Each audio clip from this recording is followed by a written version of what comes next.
Hello guys, welcome back to my YouTube channel. आशा है कि आप सभी काफ़ी अच्छे होंगे और अपने एग्ज़ाम की तैयारी आप सभी काफ़ी अच्छे से कर रहे होंगे। आज का वीडियो बहुत ही ज़्यादा इम्पॉर्टेंट है। अगर आप किसी भी प्रतियोगी एग्ज़ाम की प्रिपरेशन करते हैं या फिर अगर आपका हाल ही फ़िलहाल कोई भी एग्ज़ाम हो तो आप इस वीडियो को देख सकते हैं। आज के इस वीडियो में 15 नवंबर 2025 के दिन का जो भी इंपॉर्टेंट करंट अफेयर्स है, जहाँ से एग्ज़ाम में प्रश्न पूछे जाने की संभावनाएँ बनती हैं, उन प्रश्नों को आज के इस वीडियो में कवर करेंगे। तो आज का वीडियो बहुत ज़्यादा इंपॉर्टेंट रहने वाला है। चलिए एक बार वीडियो का फॉर्मेट देख लेते हैं। पहले इंपॉर्टेंट डे और थीम देखेंगे, इसके बाद नेशनल और इंटरनेशनल अफेयर देखेंगे। अगर खेल जगत से कोई इंपॉर्टेंट प्रश्न बनता है जो कि एग्जाम में पूछा जा सकता है तो उसको भी आज के इस वीडियो में कवर करने वाले हैं। तो ये कंप्लीट वीडियो आपके लिए बहुत ज़्यादा इंपॉर्टेंट रहने वाला है।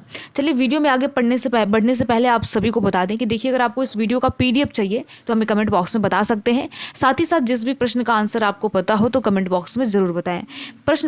पहला प्रश्न ये है कि जनजातीय गौरव दिवस कब मनाया जाता है। ये प्रश्न बहुत ज़्यादा इंपॉर्टेंट है। इसमें आपको जनजातीय गौरव दिवस के बारे में बताना है कि कब सेलिब्रेट किया जाता है। पहला ऑप्शन है 1 दिसंबर, बी ऑप्शन है 14 नवंबर, सी ऑप्शन है 15 नवंबर, डी ऑप्शन है इनमें से कोई नहीं। तो आपको याद रखना है कि जनजातीय गौरव दिवस, जिसे जनजातीय दिवस भी कहा जाता है, इसे प्रत्येक 15 नवंबर को सेलिब्रेट किया जाता है। ठीक है, तो सी ऑप्शन करेक्ट है। अब बात यह है कि देखिए आखिर इसे क्यों सेलिब्रेट किया जाता है। तो यह दिन भारत के जनजातीय समुदायों के बलिदान, संस्कृति और विरासत को सम्मानित करने के लिए प्रत्येक वर्ष 15 नवंबर को जनजातीय गौरव दिवस के रूप में मनाया जाता है, जो कि महान जनजातीय स्वतंत्रता सेनानी बिरसा मुंडा की जयंती का प्रतीक भी है। तो आपको याद रखना है सी ऑप्शन करेक्ट है। चलिए आगे बढ़ते हैं। हाल ही में किस राज्य सरकार ने उस्ताद अलाउद्दीन खान महोत्सव का आयोजन किया है। इसमें आपको उस राज्य का नाम बताना है जिसने उस्ताद अलाउद्दीन खान महोत्सव का आयोजन किया है। पहला ऑप्शन है मध्य प्रदेश, बी ऑप्शन है महाराष्ट्र, सी ऑप्शन है गुजरात, डी ऑप्शन है आंध्र प्रदेश। तो हाल ही में मध्य प्रदेश ने उस्ताद अलाउद्दीन खान महोत्सव का आयोजन किया है और यह उत्सव मैहर में आयोजित किया गया है, जो कि प्रसिद्ध संगीतकार उस्ताद अलाउद्दीन खान की कर्मभूमि है। तो आप याद रखेंगे, उस्ताद अलाउद्दीन खान महोत्सव का आयोजन कहाँ किया गया है? मध्य प्रदेश के मैहर में किया गया है, जो कि उस्ताद अलाउद्दीन खान की ये कर्मभूमि थी। ठीक है, तो ए ऑप्शन करेक्ट है, आप याद रखेंगे। चलिए आगे बढ़ते हैं, अगला प्रश्न देखते हैं। सोलिगा जनजाति मुख्य रूप से किन राज्यों में निवास करती है।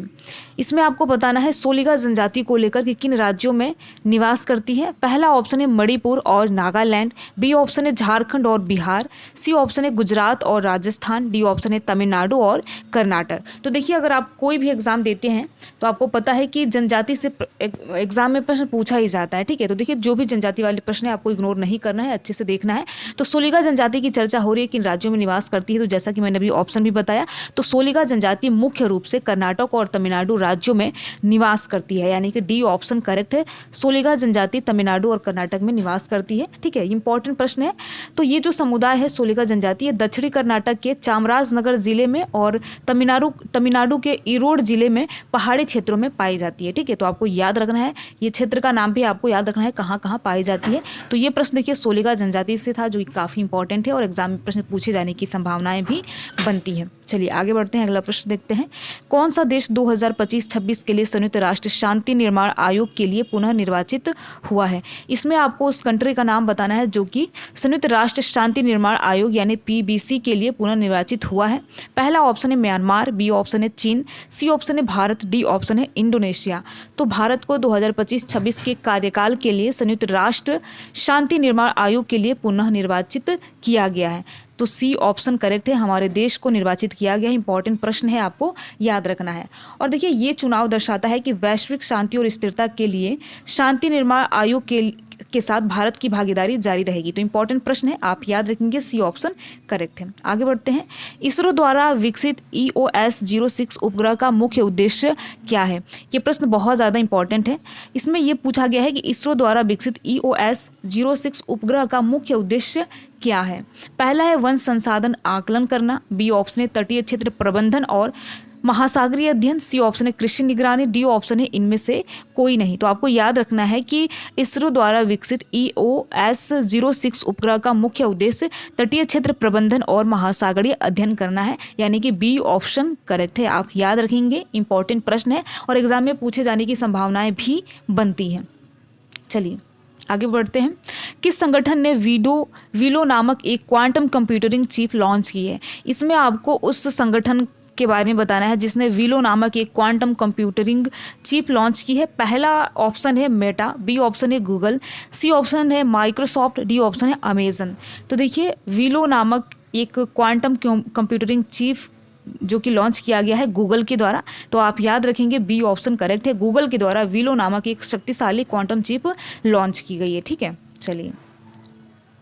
हाल ही में किस राज्य सरकार ने वन संरक्षण को बढ़ावा देने के लिए ग्रीन प्लस योजना शुरू की है? इसमें आपको उस राज्य सरकार का नाम बताना है जिसने वन संरक्षण को बढ़ावा देने के लिए, ठीक है, वन संरक्षण को बढ़ावा देने के लिए ग्रीन प्लस योजना शुरू की है। बात हो रही है ग्रीन प्लस योजना को लेकर। पहला ऑप्शन है असम, बी ऑप्शन है मेघालय, सी ऑप्शन है सिक्किम, डी ऑप्शन है नागालैंड। तो मेघालय राज्य सरकार ने वन संरक्षण को बढ़ावा देने के लिए ग्रीन मेघालय प्लस योजना शुरू की है और इस पहल का मुख्य उद्देश्य वन क्षेत्रों की सुरक्षा के लिए मौद्रिक पुरस्कार प्रदान करके वन आवरण को बढ़ाना और संरक्षण करना है। तो आप याद रखेंगे मेघालय राज्य सरकार ने ग्रीन प्लस योजना शुरू की है। मेघालय राज्य सरकार यानी कि बी ऑप्शन करेक्ट है। ग्रीन प्लस योजना की शुरुआत मेघालय राज्य सरकार के द्वारा की गई है। ठीक है, चलिए आगे बढ़ते हैं, अगला प्रश्न देखते हैं। फोर्टिफाइड चावल पहल का मुख्य उद्देश्य क्या है? इसमें आपको फोर्टिफाइड चावल के मुख्य उद्देश्य के बारे में बताना है कि क्या है। पहला ऑप्शन है कुपोषण का मुकाबला करना, बी ऑप्शन है चावल का निर्यात बढ़ाना, सी ऑप्शन है चावल का आयात बढ़ाना, डी ऑप्शन है इनमें से कोई नहीं। तो यहाँ पर देखिए बात हो रही है फोर्टिफाइड चावल पहल का मुख्य उद्देश्य क्या है। तो इस पहल का मुख्य उद्देश्य सूक्ष्म पोषक तत्वों की कमी को दूर करना और देश में पोषक सुरक्षा में सुधार लाना यानी कि कुपोषण का मुकाबला करना। ये ऑप्शन करेक्ट है। ठीक है, ये ऑप्शन करेक्ट है। चलिए आगे बढ़ते हैं और अगला प्रश्न देखते हैं।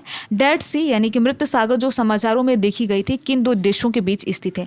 इसमें आपको डेड सी के बारे में बताना है। पहला ऑप्शन है सीरिया और लेबनान, बी ऑप्शन है मिस्र और सऊदी अरब, सी ऑप्शन है इजराइल और जॉर्डन, बी ऑप्शन है तुर्की और साइप्रस। ठीक है, तो देखिए जैसा कि आप सभी को पता है डेड सी दो नदियों के बीच स्थित है। ठीक है, तो पहला है इजराइल और जॉर्डन, तो सी ऑप्शन करेक्ट है। आप याद रखेंगे मृत सागर जॉर्डन और इजराइल के बीच स्थित है। ठीक है, इन दो कंट्री के बीच स्थित है। गलती से मैंने यहाँ पर महासागर बोल दिया, तो आप याद रखेंगे मृत सागर जो है ये इजराइल कंट्री और साथ ही साथ जॉर्डन कंट्री के बीच स्थित है यानी कि सी ऑप्शन करेक्ट है। आप याद रखेंगे। चलिए आगे बढ़ते हैं, अगला प्रश्न देखते हैं। हर साल किस दिन को अंतर्राष्ट्रीय भ्रष्टाचार विरोधी दिवस के रूप में मनाया जाता है? ये प्रश्न भी बहुत ज़्यादा इंपॉर्टेंट है और दिवस से प्रश्न पूछा ही जाता है।